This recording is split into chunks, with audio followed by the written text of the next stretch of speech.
આપ સૌનું હાર્દિક સ્વાગત છે.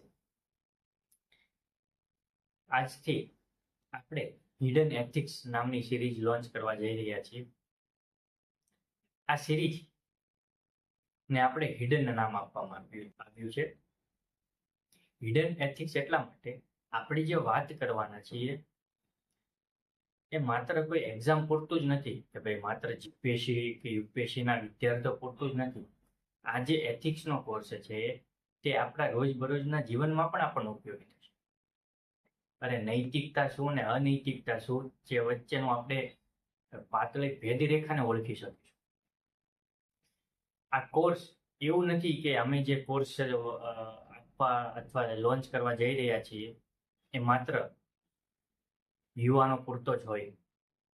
આ કોર્સ બાળકો, યુવાનો અને વૃદ્ધ અરે નોકરી કરતો હોય કે નોકરી ના કરતા હોય, અરે સરકારી નોકરી કરતા હોય કે પ્રાઇવેટ નોકરી કરતા, અરે આદિવાસી હોય કે અમેરિકાવાસી હોય, તમામ લોકો માટે ઉપયોગી કોર્સ છે.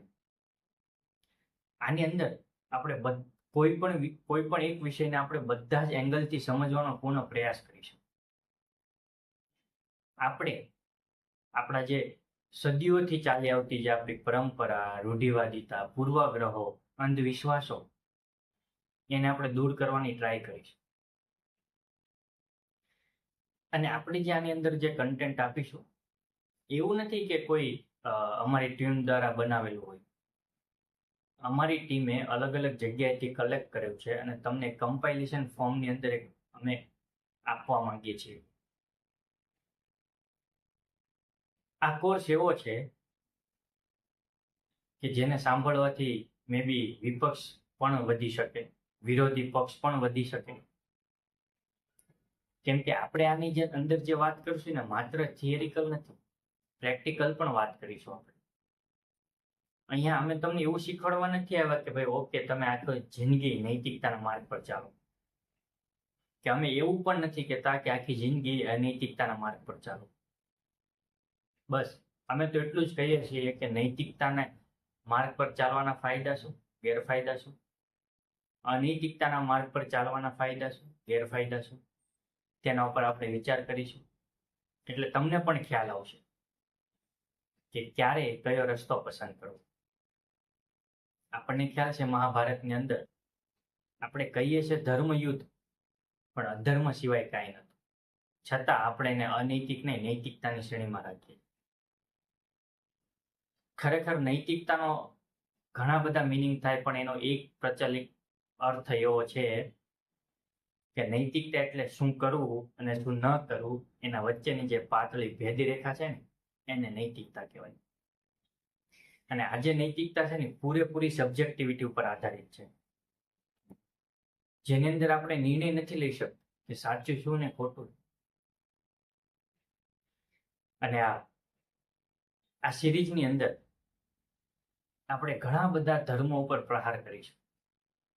અરે સંપ્રદાયોને આપણે કોર્ટની વચ્ચે લાવીને પ્રશ્ન પૂછવાનું કામ કરીશું. કોર્ટની અંદર એટલે કે આપણે એની કટાક્ષ પણ કરીશું. તેથી કોઈ પણ વ્યક્તિ વિશેષને ધ્યાનમાં રાખીને આપણે એમની કોઈ નિંદા નથી કરવાના, પણ આપણે એક સબ્જેક્ટ, એથિક્સ સબ્જેક્ટને આપણે સમજવા માટે ભેગા થઈ રહ્યા છીએ ત્યારે ખૂબ જ અગત્યની વસ્તુ બને છે કે આપણે કોઈ પણ સંપ્રદાય, કોઈ પણ ધર્મ, જાતિ, જ્ઞાતિ, પૂર્વાગ્રહ, પોતાની માન્યતાઓ, સિદ્ધાંતો એને આપણે સાઈડમાં મૂકીને એક નિસ્વાર્થ રીતે વિચારવાના પ્રયત્ન કરીશું. કેમ કે આપણા સિલેબસમાં ડાયરેક્ટ નથી ધર્મ, પણ હા નૈતિકતાનો સીધો સંબંધ ધર્મ સાથે પણ છે. એટલા માટે આપણે ઘણા અલગ અલગ ધર્મો પર આપણે ક્વેશ્ચન માર્ક કરીશું. એટલે ખાસ કરીને કોઈ વ્યક્તિની ભાવના કે ઠેસ પહોંચાડવાનો અમારો કોઈ ઉદ્દેશ્ય નથી, પણ આપણે એક નાગરિક જાગૃત અધિકારી બનવાનું છે. અધિકારી બધા નહીં બની શકે તો નાગરિક બનવાનું છે જાગૃત. તે એક પ્રકારની આપણે બહુ મોટી દેશની સેવા પણ થશે. તો આજના આપણે પહેલા લેક્ચરની શરૂઆત કરીએ. એની અંદર આપણે ખાસ જે જીપીએસસી નો સિલેબસ છે એથિક્સ GS4 નો, એક પ્રકારે યુપીએસસી ના સમાન જ છે, પણ આપણે એથિક્સના એક એક શબ્દો ઉપર વિચાર કરીશું અને આપણે સિલેબસ પૂર્ણ કરવાનો પ્રયત્ન કરીશું. તો આમાં પહેલો શબ્દ છે એથિક્સ. આપણે વાત કરી તે રીતે નૈતિકતા એક સબ્જેક્ટિવ છે. કોઈ પણ નહીં કહી શકે શું સાચું ને શું ખોટું. ફોર એક્ઝામ્પલ, હિન્દુ એવું માને છે કે ભાઈ નોનવેજ ખાવું કે માંસાહાર કરવો એ અનૈતિક છે, પણ સામે મુસલમાન લોકો એને અનૈતિક નથી ગણતા. હિન્દુની અંદર, ખાસ કરીને જૈન સંપ્રદાયની અંદર, સંથારાનો ઉપયોગ કરે છે. સંથાર એટલે એક પ્રકારનું જાણી જોઈને ખાવા પીવાનો ત્યાગ કરી દેવાનો, તો એને નૈતિક ગણે. પણ બીજી બાજુ આપણે આત્મહત્યાને અનૈતિક ગણીએ છીએ. આત્મહત્યારે ઘણા લોકો એવું કે આત્મહત્યા અને સંથારા એને બહુ ફરક નથી, કેમ કે બંને જાણી જોઈને પોતાના શરીરને નાશ કરવાની એક પ્રક્રિયા છે. તો ઘણા લોકો આને એથિક્સ માને, ઘણા અનએથિકલ માને.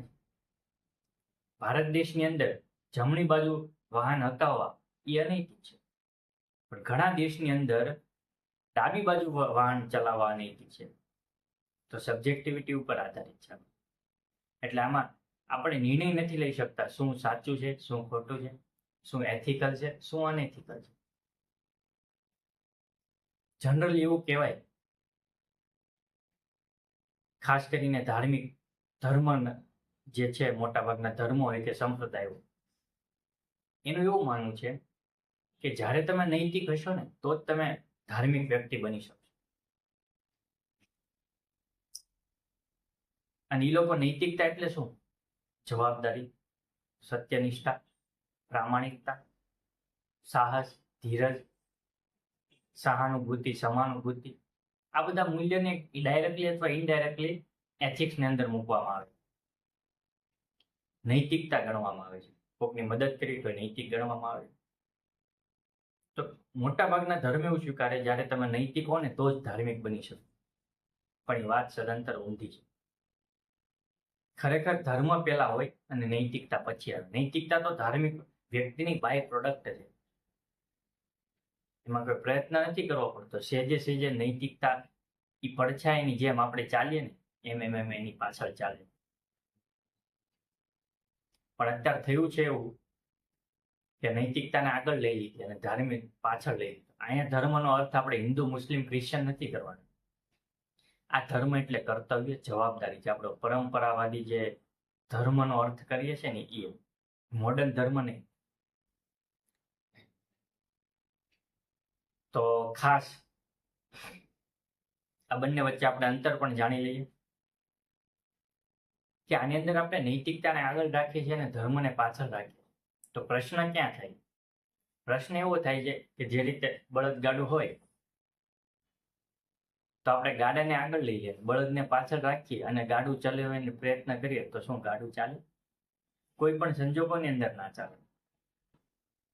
તો એવી જ રીતે જ્યારે આપણે નૈતિકતાને આગળ રાખીએ છીએ ને ત્યારે ધીમે ધીમે ધર્મ આપણો પાંગળો થતો જાય અને એક દમિત માનવનો જન્મ કરે. કેમ કે નૈતિકતા શું છે? ધર્મ નૈતિકતાને આગળ રાખે છે. એ અગાઉથી નક્કી કરી નાખે છે ધર્મ કે ઓકે તારે આ જ કરવાનું છે, એ જ નૈતિકતા. પછી પરિસ્થિતિ કોઈ પણ હોય, પણ જીવન સતત બદલાતું હોય. હવે જીવન એટલી સ્પીડની અંદર બદલાય છે ને કે આ જે નૈતિકતા છે ને આપણા જીવનમાં કામ લાગતી નથી અને એટલી બધી ઉપયોગી થતી નથી. કેમ કે નૈતિકતા સ્ટેટિક છે, જ્યારે આપણું જીવન તો નદીની ધારાની જેમ વહે છે, પ્રત્યેક ક્ષણ બદલાય છે. અને એટલા માટે યુપીએસસીએ એક વખત એક નિબંધ પૂછેલો કે એની અંદર એવું હતું કે એક વ્યક્તિ એક નદીની અંદર 2 વાર સ્નાન નથી કરી શકતો. હું ભૂલતો ન હોઉં તો હેરાક્લિટસનું વાક્ય છે. એ એવું કહેવા માંગે છે કે નદીનો પ્રવાહ સતત પરિવર્તનશીલ છે. જ્યારે આપણે ડૂબકી મારીએ છીએ ને પહેલી ડૂબકી ત્યારે પાણી અલગ હોય છે, ને જ્યારે બીજી વાર આપણે ડૂબકી મારીએ છીએ ને ત્યારનું પાણી અલગ હોય છે. એવી રીતે જીવનમાં પણ એવું જ થાય. જીવન ને આપણા સિદ્ધાંતો બેમાં તાલમેલ બેસતો નથી. જો આપણે જીવનની બાજુ વહેશું ને તો આપણા સિદ્ધાંતોની વિરુદ્ધમાં જવું પડે છે. અને જો સિદ્ધાંતોનો સપોર્ટ લઈશું ને તો આપણા જીવનનો જે નેચરલ સ્વભાવ છે ને એના વિરુદ્ધ જવું પડે છે. એટલે હંમેશા વ્યક્તિ નૈતિકતા અને જીવનની વચ્ચે સંઘર્ષ પેદા થાય છે. એની સંઘર્ષ ઉત્પન્ન કરવાનું કામ ધર્મના લોકો કરે. ઘણીવાર તો જબરદસ્ત શબ્દનો પ્રયોગ કરી નાખે અને એવું કહેવાય છે કે ખરેખર આપણે જે પ્રયત્નથી નૈતિકતા લાવવાની ટ્રાય કરીએ ને એ એક પ્રકારની અનૈતિકતા જ છે. અને એનાથી કેવું થાય, એક આપણા સ્વભાવ દબાઈ ગયેલા હોય ને એવા વ્યક્તિનું નિર્માણ થાય. ફોર એક્ઝામ્પલ, ધર્મ એવું કે પ્રેમ કરવો એ પાપ છે. હવે થાય કેવું, નેચરલી પ્રેમ તો બધાની અંદર આવે યુવાન અવસ્થાની અંદર, તો જે તે વ્યક્તિ એના સ્વભાવને દબાવે, કામ, ક્રોધ, લોભ, મોહ, માયા. એટલે થાય કેવું કે ધર્મ એને અનૈતિક ગણે, એના માટે આ બધાનું રિપ્રેશન થાય. પણ જ્યારે એવી પરિસ્થિતિ આને ઊભી રહે ને એટલે તરત આપણાનો અંદરની જે પશુવૃત્તિ હોય ને એ બહાર નીકળીને આવે. ઘણીવાર આપણે જોયું કે ગાંધીજીની જે અહિંસાના માર્ગ ઉપર ચાલવાના જે સમર્થકો હોય એ અહિંસાની સ્થાપના કરવા માટે હિંસાનો સહારો લે છે. તો હિંસા શું નૈતિક છે? નહીં. એ રીતે ધર્મ પણ નૈતિકતાની આડમાં અનૈતિકતાને જન્મ આપે. એવું કે છે ધર્મ, ઘણા ધર્મ એવું કે છે, આપણને ખ્યાલ જ છે, એમાં કોઈ ધર્મને નામ લેવાની જરૂર નથી, કે ધર્મ માટે કોઈ બીજા વ્યક્તિને મારવાના એ એક પ્રકારનો મર્યા પછી આપણને પુરસ્કાર પ્રાપ્ત થશે એના જેવું છે.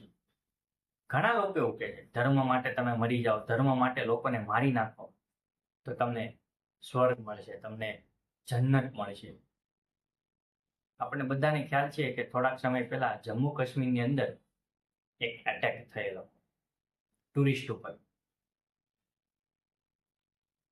હવે આ લોકો કોણ હતા? આસ્તિક જ હતા ને, ધાર્મિક લોકો જ હતા ને, જેને આપણે સમાજ જેને ધાર્મિક કહે કે ધર્મના નામ પર કોઈ પણને મારી નાખે. આ ધર્મ દ્વારા શીખવામાં આવે છે ને. મેં ક્યારેય નાસ્તિકને મંદિર તોડતા જોયો નથી. અરે સમાજમાં બે માનવ વચ્ચે ભાગ પાડવાનું કામ કોણ કરે છે? ધાર્મિક લોકો, જેને આપણે નૈતિક ગણીએ છીએ, જેને આપણે આસ્તિક કહીએ છીએ, તે લોકો. નાસ્તિક લોકો તો બે માનવના વચ્ચે જે ખાઈ પડી છે અને પૂરવાનું કામ કરે છે, બેને વચ્ચે જોડતો પુલ બનાવવાનું નિર્માણ આ નાસ્તિક લોકો કરે છે, જેને સમાજ અધાર્મિક અને અનૈતિક ગણે છે. આ બહુ વિચારવા જેવી બાબત છે. એવું કહેવાય કે ધારો કે એક રૂમની અંદર રામ હોય, કૃષ્ણ હોય, બુદ્ધ હોય, મહાવીર હોય, ખુદા હોય, જીસસ હોય. જો આ બધાને એક રૂમમાં રાખીએ ને તો એક પણ શબ્દ ના બોલે. પણ એક જ રૂમ, એની બાજુની જ રૂમની અંદર આપણે એક હિન્દુને રાખીએ, એક મુસલમાનને રાખીએ, ક્રિશ્ચનને રાખીએ, જૈનને રાખીએ, બૌદ્ધને રાખીએ, તો ગેરંટી મારીને કહું 50 મિનિટની અંદર 5 લોકોના મર્ડર થઈ ગયા. પણ એની જ બાજુની રૂમમાં જો ભગવાનને બેહાડી દે છે તો એક શબ્દ પણ લોકો ના બોલે. 5 નહીં, 500 નહીં, 5000 મિનિટ જાય ને તો પણ ના બોલે. એટલે ભગવાનની નૈતિકતા આખી અલગ છે. પણ ધર્મ કે સંપ્રદાય કે સાધુ સંતો, મહાત્મા, મૌલવી, પાદરીઓ એને કંઈક ને કંઈક પોતાની ઇન્ટરપ્રિટેશનના માધ્યમથી સમાજને નૈતિકતાની આડમાં અનૈતિકતા તરફ જોડી દીધો. ક્રિશ્ચનની અંદર ક્રિશ્ચન સમુદાય, ક્રિશ્ચિયાનિટી ધર્મ એ પોતે એવો દાવો કરે છે કે અમે પ્રેમ અને કરુણાને પ્રસરાવીએ છીએ. પણ સૌથી આશ્ચર્યની વાત તો એ છે કે સૌથી વધારે કોઈ ધર્મમાંથી કન્વર્ટ કરવાનું કામ કર્યું હોય ને બેહેરામીથી માર્યા હોય ને તો એ ક્રિશ્ચિયાનિટીના લોકોએ જ કર્યું છે. અરે જ્યારે અંધકાર યુદ્ધ, ડાર્કનેસ ચાલતો હતો ને, જેને આપણે અંધકાર યુગ કહીએ, ત્યારે એવું કહેવાય છે કે હજારો સ્ત્રીઓને જીવતી સળગાવી નાખવામાં આવતી. ખરેખર ક્રિશ્ચિયાનિટીમાં એક એવો શબ્દ છે શેતાન. તો આ લોકો એવું કહેતા કે જે પણ સ્ત્રી શેતાન સાથે જાતીય સંબંધ રાખશે ને તો એને અમે જીવતી સળગાવી દઈશું.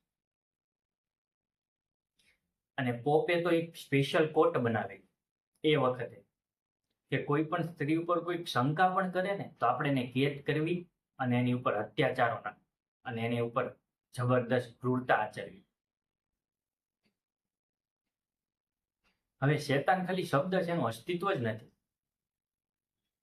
અને થયું એવું કે એક પછી એક શંકા કુશંકાના આધાર ઉપર સ્ત્રીઓને એ જેલની અંદર કેદ કરવામાં આવતી અને ભયંકર એને યાતના આપવામાં આવતી. એવું કહેવાય છે કે એને મશીન જેવી એક ઇન્સ્ટ્રુમેન્ટ બનાવ્યું હતું.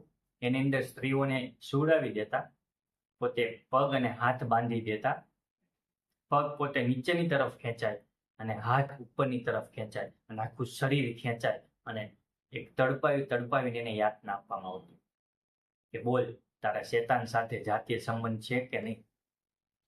હવે આટલું મોટું દુઃખ, એક શરીરની પણ લિમિટેશન છે, કેટલું સહન થાય. અને ત્યારે એ વખતેની સ્ત્રીઓ પોતે એક્સેપ્ટ કરી લેતી, હા અમારા શેતાન સાથે સંબંધ છે, કેમ કે એવું વિચારતી કે આવી પીડિત, આવી દર્દનાક મોત કરતા તો જીવતી સળગવું ને એ વધારે બહેતર છે.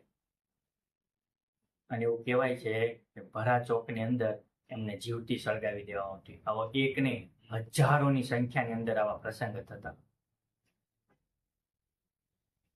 આ નૈતિકતાના નામ ઉપર અનૈતિકતા. વિચાર કરો, ધર્મ એ સમાજને કયા ભાગ સુધી લઈ જવાનું કામ કર્યું. હવે આ એવા લોકો હતા તે પોતે તો દુઃખી હતા, પણ બીજાને પણ સુખી જોવા ઈચ્છતા ન હતા. અને એટલા માટે જ આવા કાર્યોની અંદર પણ સંકેલા હતા, જકડાઈ હતા. એટલે સૌથી પહેલા તો આપણે સમજવું પડશે કે ધર્મ અને નૈતિકતા શું એક સિક્કાની બે બાજુ તો નથી ને. કેમ કે આપણે જે સિસ્ટમમાં જવાના છીએ તે સિસ્ટમની અંદર પણ ઘણા ધાર્મિક લોકો છે. ઘણીવાર એવું પણ બનશે કે તમે અધિકારી બની ગયા હો તો એ વખતે જે તે વિસ્તારની અંદર કઈ ગંભીર પરિસ્થિતિ આવી, ધાર્મિક અથવા કોમી રમખાણ ફાટી નીકળ્યા, એ વખતે આપણે નૈતિક દુવિધા ઉત્પન્ન થશે. કેમ કે નૈતિકતાના નામ ઉપર અનૈતિકતા આચરવાનું કામ કરશે. એ વખતે પોલિટિશિયન પણ તમને સપોર્ટ નહીં કરે. કેમ કે એ વખતે તો ધર્મના લોકોનો ઇન્ફ્લુઅન્સ જો તમારા વિસ્તારમાં વધારે હશે તો ઇનડાયરેક્ટલી તે અમને સપોર્ટ કરશે. જો કે આપણે અધિકારી તરીકે આ બધું કઈ રીતે રોકીશું? તો આપણે આ વિષય ઉપર બધો વિચાર વિમર્શ કરીશું ભવિષ્યની અંદર ધીમે ધીમે. પણ કહેવાનું શું કે હંમેશા બધી જ જગ્યાએ અવેર રહેવું, જાગ્રત રહેવું. આપણને સૌથી પહેલા ખબર હોવી પડે શું નૈતિક શું અનૈતિક. અરે જે ભણેલો ગણેલો વ્યક્તિ ના હોય અથવા સમાજ દ્વારા એને શિક્ષણ આપવામાં ના આવ્યું હોય તો આવું કાર્યની અંદર જોડાય અથવા પોતે આવું એક્સેપ્ટ કરી લે તો આપણને એટલી બધી નવાઈ નથી લાગતી. પણ જ્યારે ભણેલા ગણેલો વર્ગ જ્યારે નૈતિકતાના નામ ઉપર અનૈતિકતા આચરે છે ને ત્યારે એનું પરિણામ સમાજ અને દેશ ઉપર જબરદસ્ત અને બહુ જ ખરાબ પડતું હોય છે. હું ભૂલતો ના હો તો જે 26/11 જે આતંકવાદી એટેક થયેલો તાજ હોટલ પર, એમાં કસાબ એક ભણેલો ગણેલો વ્યક્તિ હતો. ઓસામા બિન લાદેન એન્જિનિયર હતો. તો આવા કેટલાક ભણેલા લોકોએ ધર્મના નામ ઉપર અનૈતિકતા આચરી. તો આજના દિવસે આપણે એ શીખવાનું છે કે ધર્મથી કે સંપ્રદાયથી સૌથી પહેલા તો અવેર રહેવાનું છે. કેમ કે એમની નૈતિકતા એ એક સ્ટેટિક નૈતિકતા છે, પણ આપણે અધિકારી તરીકે દરરોજ જીવનની અંદર અલગ અલગ પરિસ્થિતિને કારણે અલગ અલગ નૈતિકતા આચરવી પડશે. ઘણી વખત નૈતિકતા દેખાય પણ એ અનૈતિક હોય. ઘણીવાર દેખીતી રીતે એવું લાગે કે આ વ્યક્તિ અનૈતિક કામ કર્યું, પણ એની પાછળ બહુ મોટી નૈતિકતા હોય છે. તો એના વચ્ચેનો સંબંધ આપણે જોઈશું. સાચી નૈતિકતા કોને કહેવાય અને અનૈતિકતા કોને કહેવાય એની ઉપર આપણે વિચાર કરીશું, બધી રીતે સમજવાનો પ્રયત્ન કરીશું. તો ખાસ આ પ્રથમ લેક્ચરની અંદર આપણે એથિક્સ, જે સમાજની અંદર જે નૈતિકતાના નામ પર અનૈતિકતાની પ્રવૃત્તિ જે ચાલે છે, જે ધર્મ દ્વારા ઇન્ટરપ્રિટેશન કરવામાં આવે છે અને ગેરમાર્ગે દોરવામાં આવે છે, તે ઉપર આપણે થોડુંક વિચાર કર્યો. અને ખાસ તમને પણ વધારે સમય મળે તો ખાસ આના ઉપર તમે વિચાર કરજો, મનન કરજો અને ચિંતન કરજો. તો આજના દિવસે તમે મને ધ્યાનપૂર્વક સાંભળો એ બદલ આપના મળેલી ધીરજ, સાહસ અને શુરવીરતાને કોટી કોટી વંદન સાથે ધન્યવાદ.